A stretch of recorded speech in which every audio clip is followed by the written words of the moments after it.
Selamat malam, Assalamualaikum. Saya Dr. Asadi Budi, spesialis THT. Hari ini saya akan menjawab pertanyaan dari teman-teman. Mengenai pertanyaan ini, mungkin saya akan rubah konsep pertanyaan dan jawabannya, karena belakangan kelihatannya memang ada pertanyaan ditanyakan ulang. Mungkin saya bisa mengerti karena konsep sebelumnya adalah banyak pertanyaan dan banyak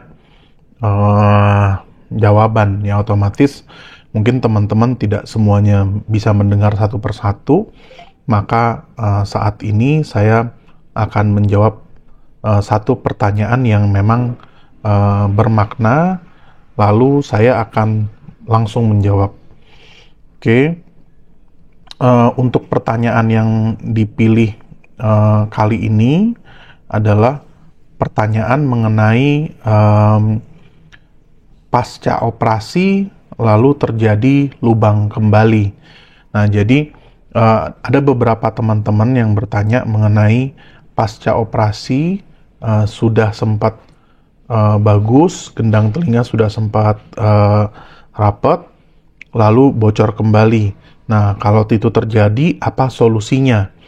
Nah, prinsipnya waktu kita lakukan penambalan gendang telinga, operasi penambalan gendang telinga, operasi ini kan sebenarnya operasi untuk memperbaiki sesuatu yang robek menjadi rapat lagi.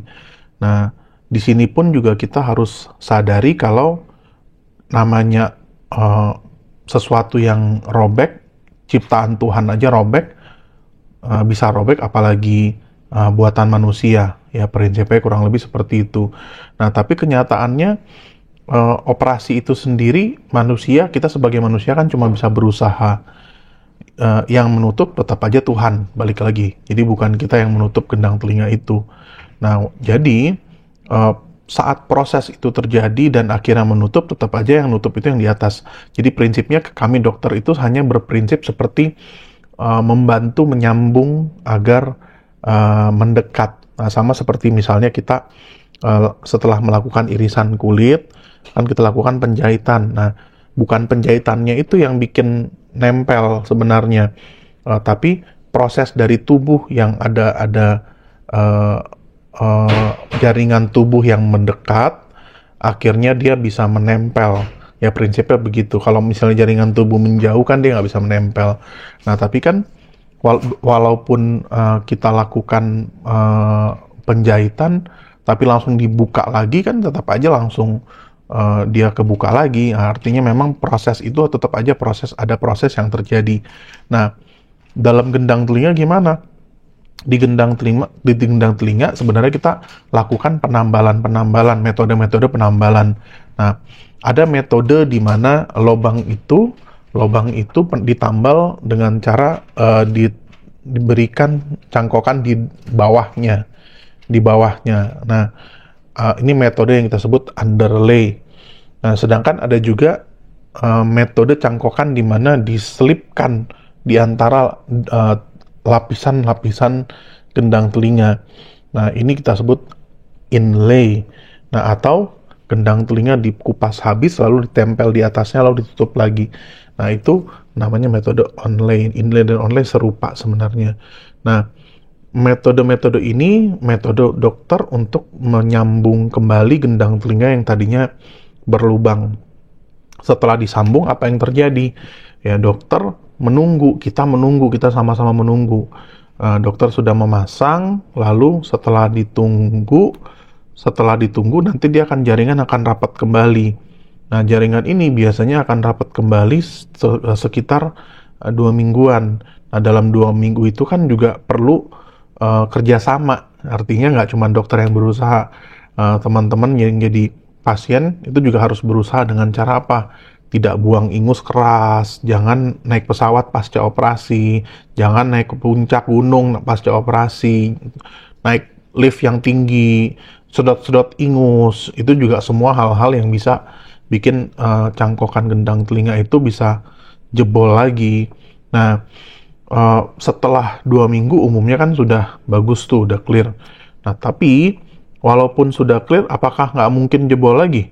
Ya mungkin aja. Misalnya waktu kondisi kita pakai cotton bud misalnya kan ketusuk tuh gendang telinga bisa resikonya. Waktu ketusuk ya bisa aja nanti jebol kembali. Ya kalau jebol kembali gimana? Ya kembali lagi ke prinsip penambalan. Ada penambalan yang bisa dirangsang dengan obat-obatan. Kalau memang kecil sekali, ada juga penambalan yang tidak bisa dengan perangsangan obat-obatan, bisa juga dilakukan dengan uh, metode. Jadi ini termasuk teman-teman ada yang nanya metode penambalan gendang telinga tanpa operasi. Nah, katanya begitu. Nah, sebenarnya itu operasi juga sebenarnya, cuman kita sebutnya minimal invasive office procedure.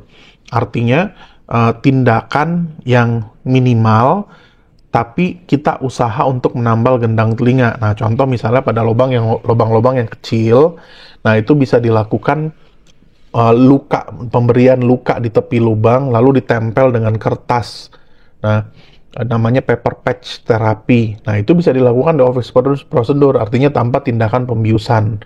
Nah, apakah semua lubang bisa begitu? Ya, tentu tidak. Ada syarat-syaratnya. Misalnya lubangnya cenderung baru, bukan proses kronis. Baru itu artinya akut, kronis itu artinya lama. Nah, artinya bukan proses yang sudah lama terjadi infeksi berulang-ulang terus mau di paper patch, ya kemungkinan gagalnya besar sekali. Nah, dibandingkan misalnya kasus yang baru aja bocor misalnya gendang telinga, ya otomatis akan lebih mudah untuk dilakukan paper patch. Jadi banyak ya metode-metode untuk penambalan gendang telinga. Oke, sekian dari saya malam ini. Assalamualaikum.